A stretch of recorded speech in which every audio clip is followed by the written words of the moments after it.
One of the biggest features that was implemented in the latest Assetto Corsa EVO versions was basically the start of the modding scene in this title. Since 0.7, the modding tools or some modding tools are out there, and there's already an effort coming from a few modders to bring some mods into the title. And in today's video, we're going to do just a small tutorial to tell you how to install mods in Assetto Corsa EVO and show you the really only two mods that I could find for it.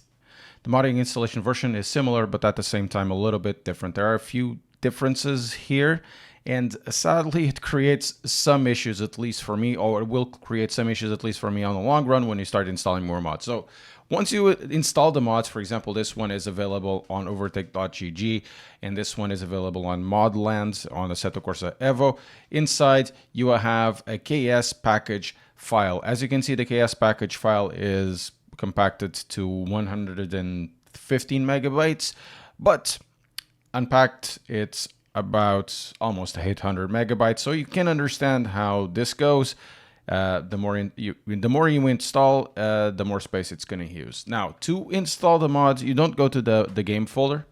You go to saved games on your user, and on Ace, you create a mod folder, and then you uncompact the mods inside. So for me, this creates an issue because saved games is on my Windows install drive, and generally I have bigger drives just for games. For example, on where I say jogos and jogos 2, essentially these have like 5 times or 6 times the size as the local disk for Windows installation, and therefore it is an issue for me.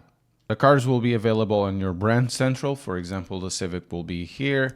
Then we can go on the customized vehicle section and have access to this. But the mods, as you can see, they're not as high quality. This is not the way to this on the modders, because this is going to take some time until it's all aligned. For example, you don't really have the seat belts in the correct place. There's no animations for the in this case for the wipers. There's no animations, for example, for the doors. So a few of these mods, as they come out, they won't have the same level of quality as the original mods for Assetto Corsa or the original cars for Assetto, and it's going to take a while. It's not, once again, it's not for me not up to me to diss them, because this takes a lot of time and they're learning a new skill or a new game. For example, this one, the anti-racing, will be in much better quality if you go to customize vehicle. You have selections of colors, but sadly at the moment still no indication of parts or lifting bonnets and all of that. But that's okay. It's going to take a while until everybody gets the necessary experience. Can do some changes here and there.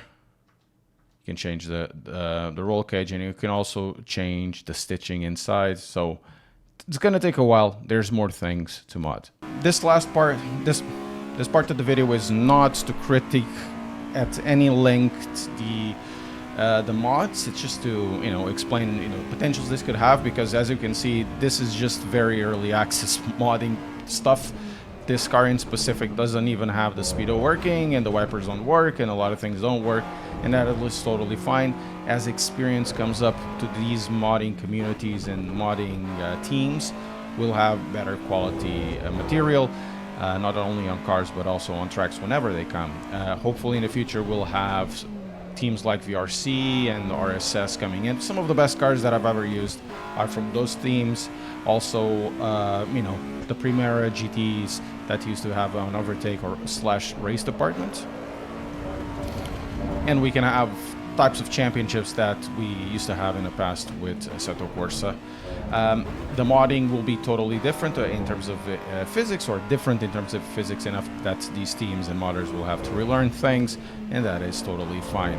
But it shows you that it's not gonna be too far out until we get modding coming into the game, because modding is already available, and honestly it's simpler in my opinion than the modding in Assetto Corsa, which generally sometimes requires the use of content manager. This is just drag and drop, but hopefully I can select where to drag and drop. I have some sort of pointer where the modding or the mods are.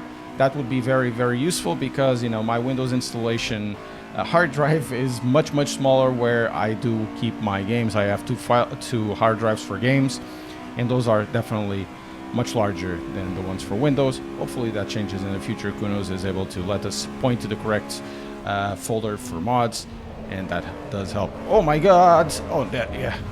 Yes! That's a nice drift. Now, this car obviously has super grip, yeah, super car grip. In the future, there'll be this car probably will improve and will have better quality. But it shows you that in the future, or the future of this, as long as modding is around, will be much brighter, because honestly, at the moment, the Assetto Corsa EVO feels a little bit flat, as early access tends to be. Let's go cut over this. Oh my god. Yes. I totally meant it. You know, a sideways entry and all of that. And hopefully in the future, we're also going to see teams getting tracks inside, and maybe we can even use some of these mods online with free roam. That would be great. I love hot hatches. Not a lot of people do, and having a, you know, server full of hot hatches that are not available in this title would be something interesting. So I'm quite interested to see what is going to happen until the end of the year in terms of modding. Hopefully it is a lot. In my opinion, having these mods so easy to install and already available, at least just a few of them, is great news. It's just a shy start of all of this, but it tells you the potential that this could have in the very near future. I hope you enjoyed this video. Just press like and subscribe. That will be helping the channel a lot. Tell us below what types of mods have you seen around, and I'll see you next time.